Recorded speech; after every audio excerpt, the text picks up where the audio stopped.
Don't give up. There's wonderful people out there to help you. And I wish everyone success in their goals of growing their families and creating their families.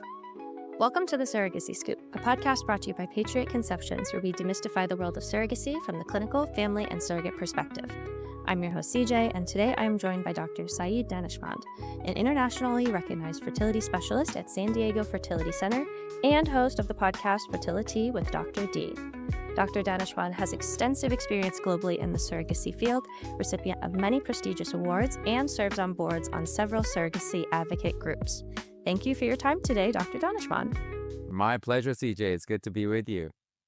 I am so excited to learn more about you today. You have a very interesting career, and obviously, fellow podcasters, we kind of are on the same page. But before we get too deep, if you wouldn't mind, just introduce yourself a little bit to our audience, maybe how you got into the field of reproductive endocrinology and fertility, and what brought you to San Diego Fertility Center.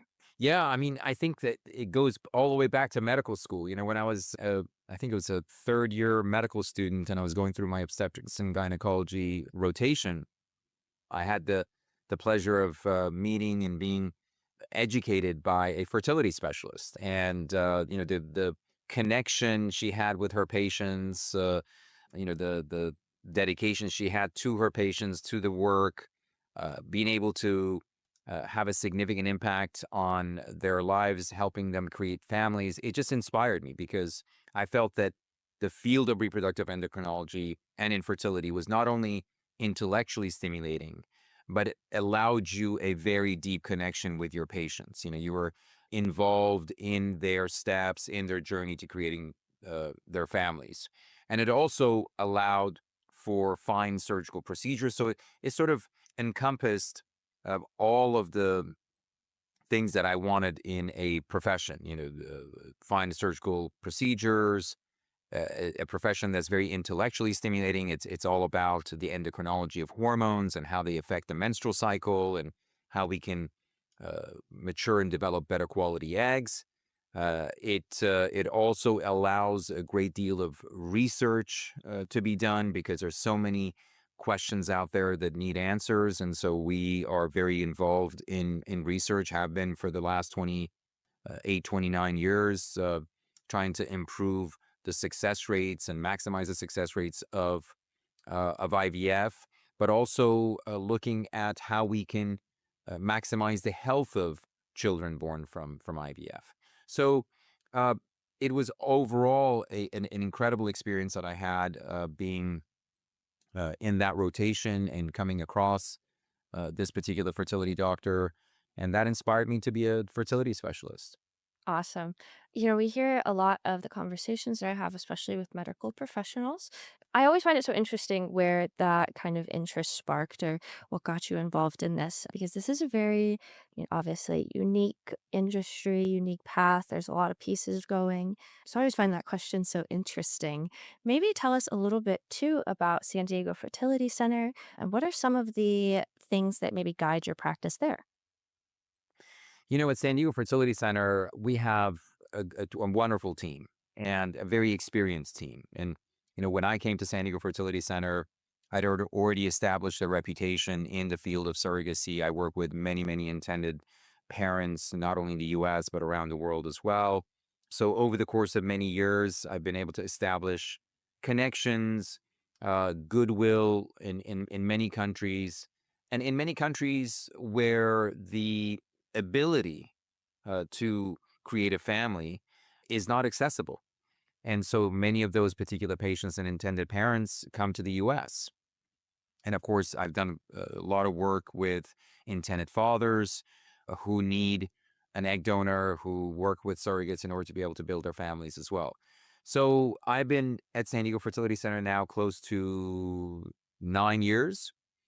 And when I came here, I came here from Fertility Center Las Vegas, where we established an international program, and came here and was met with a wonderful team of professionals, nurses, medical assistants, administrative assistants, all of whom have a great deal of experience and are dedicated to the journeys of intended parents. a wonderful lab. For me, the lab and the quality of the lab and the quality of people in the lab is really important as well, because we've always had terrific pregnancy rates, success rates. We have them at Fertility Center Las Vegas. We have them here. So again, meeting the embryologists and the team leaders in the lab was also great as well, because it allowed me collaborations with them, research projects with them, but also maintaining very high success rates, very high pregnancy rates. When you look at doctors and fertility doctors, and sometimes we get all the accolades and the sort of the credit for the successes that we have. This morning I woke up early in the morning to a text from one of my intended parents from New York City, and they had sent a photo of their 1.5-year-old son, and of course with his parents, and they just said, you changed our lives, and it was just a beautiful a photo to wake up to. But what I realize and always have realized is that this is a team effort.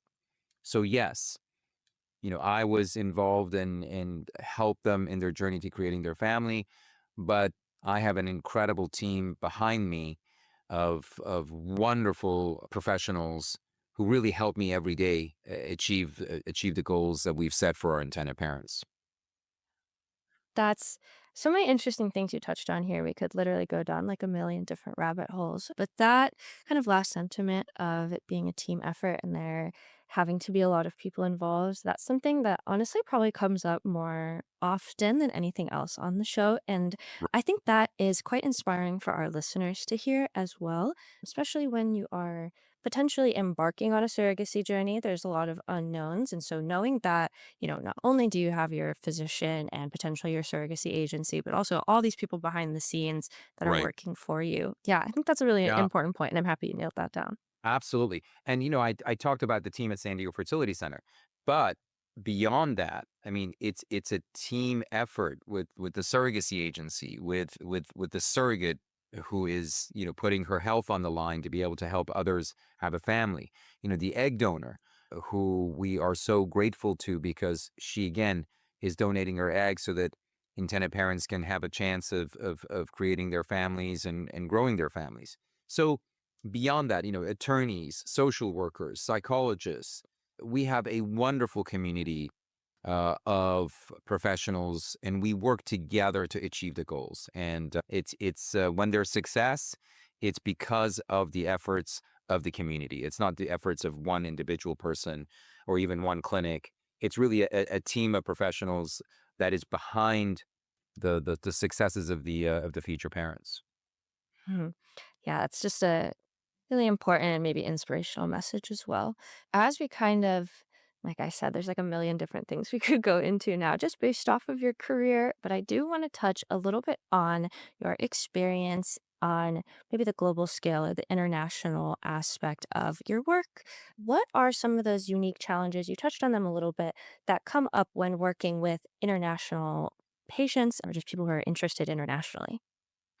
I think one of the things that I try to do with my international patients is to get to know them well, but they also get to know them through their culture, through their particular countries. Every country has their own sort of set of restrictions or regulations and laws regarding IVF.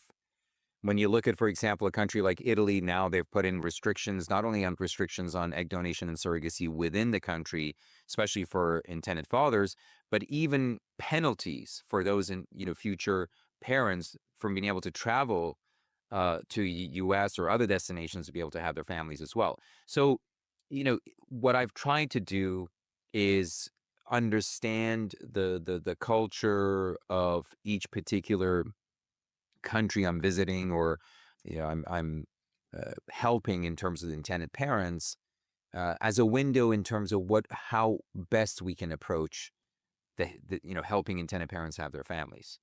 So the other factor is, communication, being available to them all the time. And one of the other factors is I've tried to also learn some of the languages that my intended parents speak, whether it's Spanish or French or German or Italian.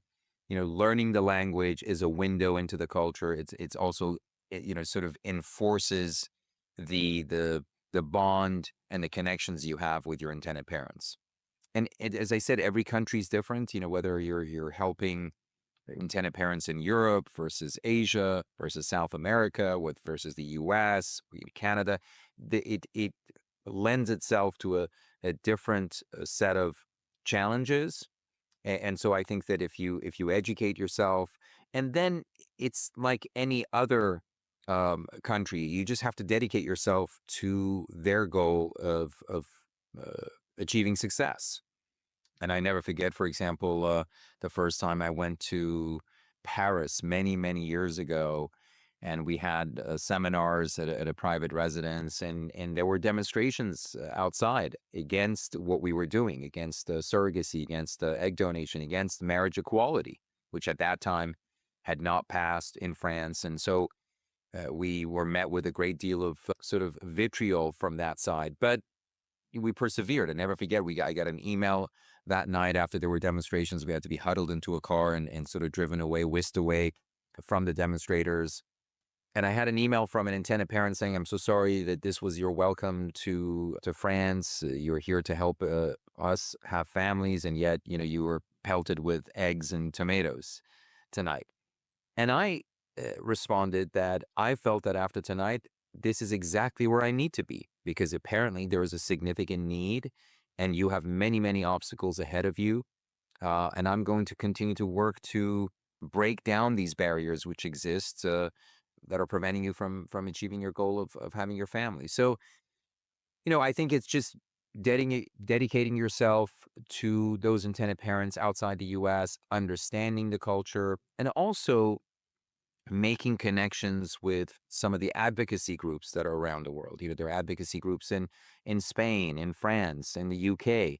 And those advocacy groups are working hard to advocate on behalf of those intended parents. And I think collaborating with them, getting to know them, being in communication with them is also another way. You just have to commit yourself to all aspects of this particular journey. It's not just about having that discussion with the intended parents, but creating a sort of again, a community within those countries so that you can work together hand in hand in achieving the goals of the intended parents. 100%. I think that was a really comprehensive look at just what the international scale looks like. And especially there at the end, maybe another kind of trail I want to follow down is advocacy groups. You have worked with a lot of advocacy groups, especially within surrogacy, obviously. What progress have you seen be made within your work there? I think, part of the progress we've seen, at least in the United States, has been that more and more employers are now providing coverage for the surrogacy journey. I remember many, many years ago, I had intended parents who worked for American Express. And so we advocated with American Express to provide coverage for the surrogacy journey. And that was at a time when those particular intended parents were advocating for themselves, and we were sort of supporting them to advocate for themselves. And we had many other intended parents work for American Express. And it got to a point where American Express started providing some coverage for intended parents. And there was a snowball effect, because then more and more employers, especially sort of in the tech industry, Google, Meta, they have coverage for intended parents through work with in men having babies. Now there's legislation in California that's going to mandate IVF coverage, but now there's sort of an addition, a supplement to that coverage, meaning that everyone has a right to have a family. And infertility is not just defined by the ability of a heterosexual couple or inability of a heterosexual couple to achieve conception after a certain period of time. No, it's just having obstacles in front of you in terms of achieving a goal of becoming parents. So now this particular bill that has passed the legislature in California is going to provide coverage to the LGBTQ community, to provide means, in especially financial means, to be able to achieve their goal of parenthood. So I think we have been able to have some success within the United States working with advocacy groups. In Europe and other countries, it's about education, guidance, and trying to continue working step by step in educating, guiding intended parents, and also helping advocacy groups get the message across that everyone has a right to a family.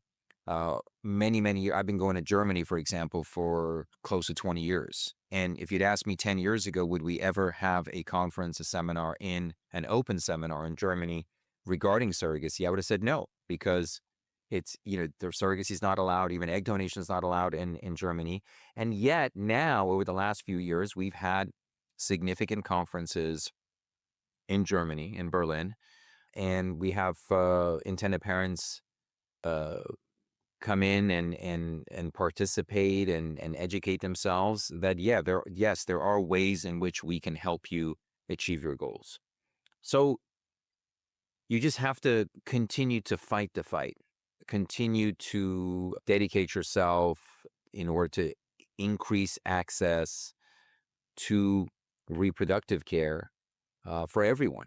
And so we just can't rest. We just got to continue to fight that battle to break down the barriers. Hmm. Kind of going alongside that, what are some of the, I guess, what is the work that you feel still needs to be done in terms of surrogacy advocacy? I think, twofold: increasing access and lowering costs. So, right now, it seems like, or it may appear to many intended parents, that the journey is sort of only for those who can financially afford it. It's almost like it's a privilege rather than a right. And so we have to now try to increase access, lower costs so that it becomes more affordable for everyone. So I think that's the battle still that lays ahead is the cost. And I think that part of that burden falls on employers and sort of insurance companies, in order to provide coverage to everyone if they want to have a family.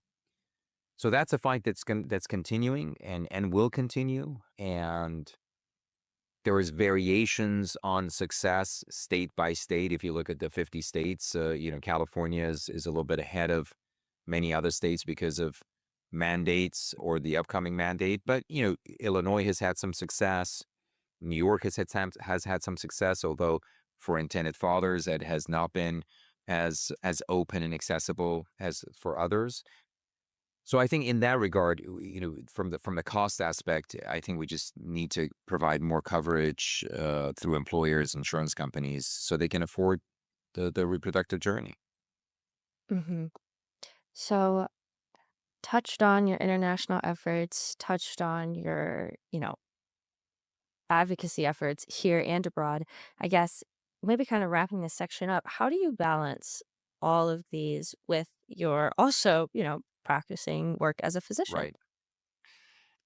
It's a lot of hours. I mean, oftentimes I'm in the office from about 7, 8 o'clock in the morning till about 8 o'clock at night. So, and I do travel. I travel to several countries every year, and that's just because, again, you need to have those one-on-one, face-to-face meetings with intended parents, with advocacy groups, with colleagues, in order to continue the work. You just have to dedicate yourself and to your profession, and just know that it's going to take a great many hours, but I enjoy what I do. I love the fact that at 6 o'clock in the morning I can get a text from from parents and on the East Coast, and sending me a picture of their son. That's inspirational, and I want to continue to do that. So yes, it's I've been doing it for close to 30 years, and hope to be able to continue to do it for longer. And the other factor is self-care. So as we get older, we just have to take better care of ourselves, because I want to be the best version of myself that I can be, as a doctor, as a father, as a friend. So self-care is important. So I swim, I do yoga, I try to sleep well, and so I'm also very keenly focused on making sure that I keep myself in the best physical and mental state possible so I can help others. Hmm. Yeah, that's, again, we talk so much about the how much sacrifice goes into this on a lot of scales at a lot of different points of the surrogacy process. I think you just highlighted that really well, especially considering, international efforts, like we said, traveling. Um, and yeah, 12-hour days, that's serious business. So thank you, honestly, for your work in this space and also the willingness to talk to us today. Thank you. Maybe kind of transitioning a little bit about some areas that you've worked in on the more research front. You have helped develop one of the more successful IVF regimens in use today, PTEC. Could you define that for our audience and then kind of Yeah. walk us through what makes it so effective? Many years ago, we used to transfer embryos or into the uterus, and we did not have success. And we always felt that at that particular time, our mindset was very embryocentric, meaning that it must be the embryo. There must be something wrong, genetic abnormalities, chromosomal DNA abnormalities. But then through a series of research projects, we found that the uterus was just as important as the embryo in terms of being able to support the pregnancy. And so we found that there was a window of implantation, a window of time. And that window wasn't very long, but you had to transfer the embryo within that window. So we did a series of experiments and research studies where we compared fresh embryo transfers to frozen embryo transfers. And what we discovered was that the frozen embryo transfers had higher rates of success. Not only did they have higher rates of success, but following through on further studies, some of the babies born from frozen embryo transfers had a higher weight. There were less complications during pregnancy. There was a more enhanced and healthier implantation of the placenta with frozen embryo transfers.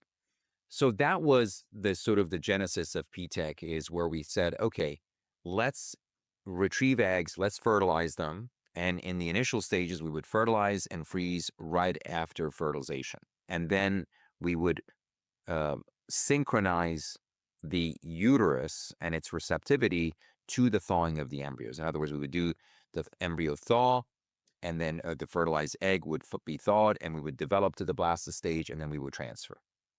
And that progressed to then freezing embryos at the blastocyst stage. And then, of course, now with chromosome testing PGTA, which has been available for many years, we're doing the embryo biopsy for chromosome analysis, freezing the embryo, and then synchronizing the embryo thaw to the uterus. So this whole arena of research, and we were the first actually to publish randomized controlled trials showing that frozen embryo transfers were superior to fresh. That sort of changed the nature of IVF. And if you look at the Society of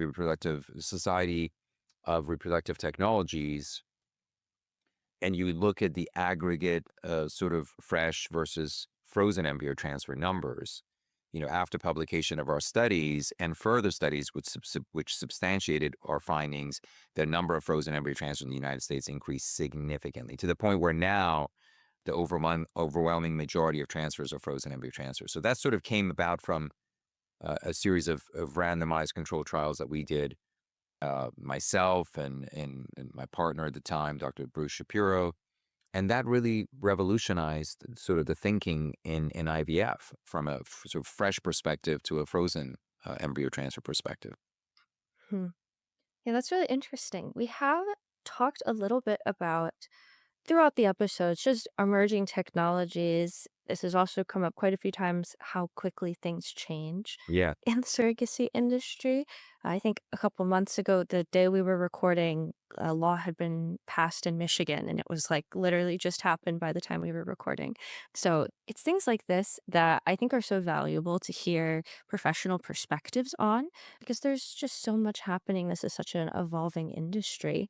you're right. Kind of as you are on the forefront of this, what are some of the challenges that you find just in implementing all these new studies that come out or new things that are introduced into this industry? I think the most important factor is to rely on the science and not the sort of the business aspect of it, because I think sometimes there are technologies that are sort of implemented and offered to intended parents, to patients, and they haven't really been validated yet.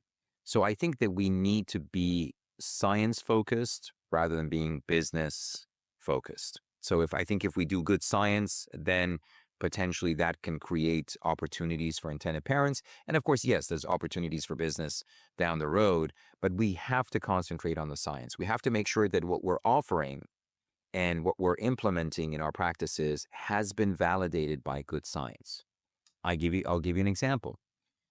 For many years, there was a process or a protocol called endometrial scratching, and there was some evidence that perhaps that improved implantation rates or success rates in IVF.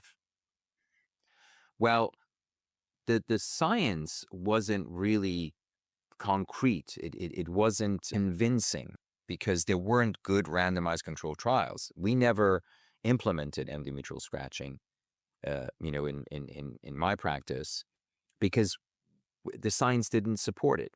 And recent studies that have been published actually show that endometrial scratching could have a negative impact. So relying on the science is always going to be the key to implementation of the latest technologies to help further the pregnancy rates, success rates, and the health of children born from this process. So I think allowing science to be the guide is going to be the key. And there are so many arenas right now that are being investigated, improving the quality of eggs, improving the receptivity of the uterus, genetic analysis of embryos. We've gone from PGTA to PGTM, and now there's a emerging technology for something called PGTP for polygenic disorders. In other words, testing embryos for conditions like diabetes, insulin-dependent diabetes, neurodevelopmental disorders, schizophrenia, and all of those factors. But again, it's in the initial stages, needs to be validated before it's sort of more widely implemented. So I would say that that's the greatest challenge. Yeah, 100%. I think that's a really good sentiment you just echoed there. And maybe kind of as you look forward, especially as somebody who's been a part of shaping these clinical processes to this point, what advancements or what things are you kind of looking forward to in the future right now? I think there are several areas, and I can touch upon three. Number one, better assessment of embryos. So, with the advent of sort of artificial intelligence, we may be able to better analyze the cellular structure of the embryo and then be able to predict which embryos are going to have the best chance of implantation. And maybe to a point where which embryos are actually normal genetically. We may not even need to do a biopsy. We may be able to look at the cellular structure of the embryo with all the latest technologies and be able to select the strongest or the best quality, healthiest embryos for transfer. I think that's one arena. I think in the future there's going to be more automation in the lab. So there's less sort of potential for human errors, as it were, and more automation so that there's more consistency in freezing embryos, freezing sperm, thawing embryos. So I think there's going to be some level of automation, which actually may bring down the costs associated with the IVF lab. And I think the third arena is sort of the one of the holy grails of IVF, and that is how do we improve the quality of eggs? Can we improve the quality of the eggs? Can we reduce the rate of chromosomal abnormalities that we see as a result of a decrease in the quality of the eggs, especially after 35 years of age? Can we provide right now, for example, we're doing research with a group looking to see if we can, in the culture media, help the egg align the chromosomes more efficiently. So there's this less misalignment of chromosomes, which then leads to chromosomal disorders. So I think this is just maybe perhaps three arenas in future research that's going to be burgeoning uh, technologies that may help us help intended parents. Wow. That's so interesting. I feel like every single day now, no matter who you are, what industry you're in, you are hearing about potential AI, enhancements or just what it can do for the workforce in general. But hearing about it in this context, I find especially interesting. I imagine our audience will find it especially interesting too. Maybe, don't want to take up too much timing of your day. Again, like I said, your time is worth like $1 million a minute. But I do want to hear a little bit about your podcast, Fertility with Yes, Dr. D. Maybe tell us a little bit about it, some episodes that you've had, and what we can absolutely. look forward to. So, Fertility with Dr. D, that's TEA, where we spill the tea on everything fertility. I think we have close to 30 episodes now. It's a way to empower patients as they make their decisions in the fertility journey and in their journey to creating their families. So every episode looks at a different aspect of reproductive care and fertility treatment. I mean, we have an episode just on how do we grade embryos? How do we look at embryos? How do we select the best quality embryos? We have an episode on how do you select your egg donor? What are some of the qualities and criteria that we have for egg donors, and what's the screening test that we do? Same thing for selection of a surrogate, the criteria, the legal aspects. We have a whole episode on where we have interviewed a prominent reproductive attorney talking about legal contracts. So there's another episode on IVF. When you take the IVF stimulation medications, how are you going to feel? What are the side effects? How do we retrieve the eggs? How do the eggs develop? How do we assess the maturity of the eggs in the follicles and those cysts? So I always recommend for patients to listen to some of these episodes that pertains to their particular condition and case so that they can empower themselves to make better decisions. Because if you have the knowledge, then you're going to make better decisions. They're going to help you reach your goals sooner. There's a whole section on how do you choose your fertility clinic. And again, it's about empowerment. And I really have enjoyed it, continue to enjoy it. And my producer, Phoebe, has helped me and keeps me on track in terms of making sure that we have episodes, new episodes coming and addressing different aspects of fertility care. So it's been lots of fun, and I'm hoping, and I know it's helped many patients. There are some patients who come to me say, "Dr. D, heard you on the podcast," and so it really helped me. It guided me in terms of making the best decision possible for my own fertility care. So a little plug on fertility with Dr. D. Absolutely. And well, absolutely, for starters, leave information to your podcast in the show notes of this Thank episode. you. But also, just again, that's something that comes up so often. It's just the educational piece, how Right, important that is, and having reliable sources to go to when you are thinking about these things for the first time, because right, this is not an area that affects everybody, and especially not everybody equally. right. Maybe aside from our podcasts, obviously, are there Yes. any other educational resources that you turn to or you like to turn patients to? I love just general articles on health. For example, just recently there was an article in the New York Times about the correlation between blood sugar levels in the first trimester of pregnancy and the development of neurodevelopmental disorders in children. So they're now discovering an association, and we don't know if there's definitely causation, but it's some association between abnormal high blood sugars in the first trimester of pregnancy, then later on increasing the incidence of some neurodevelopmental disorders in children. So, any article pertaining to health, nutrition, how sleep affects, general health, everything from fertility to the potential increased incidence of cancers. I'm interested in, and I always tell patients, you know, look for articles about nutrition, about health.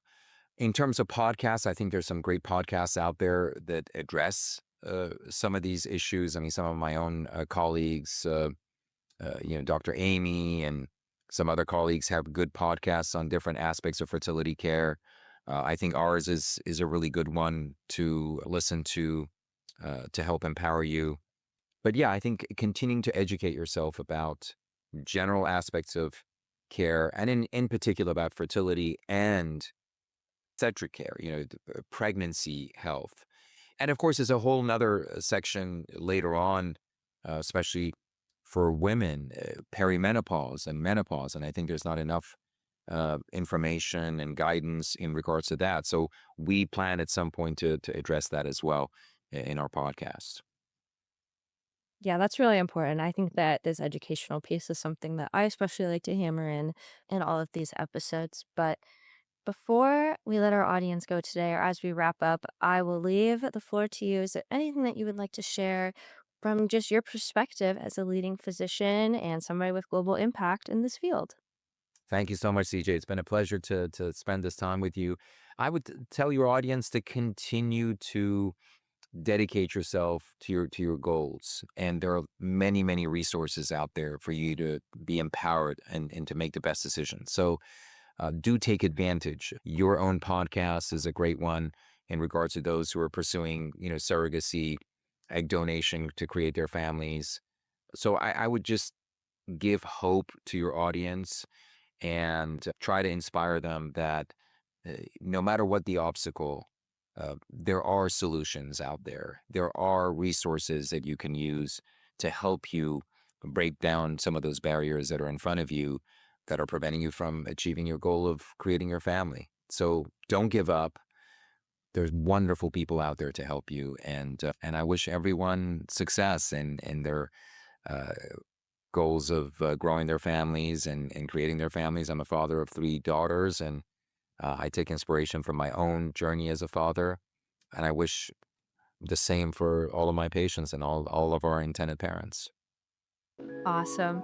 That is the perfect message to leave us with. Thank you again so much for your time today, Dr. Daneshmand. Thank you, CJ. Thank you for listening to this episode of the Surrogacy Scoop, and I hope you found value in this meaningful conversation. For all resources mentioned in the episode, or to connect with Patriot Conceptions online, visit the description. Don't forget to subscribe on your favorite podcast hosting platform and share this episode with those in your life who may be interested in getting involved.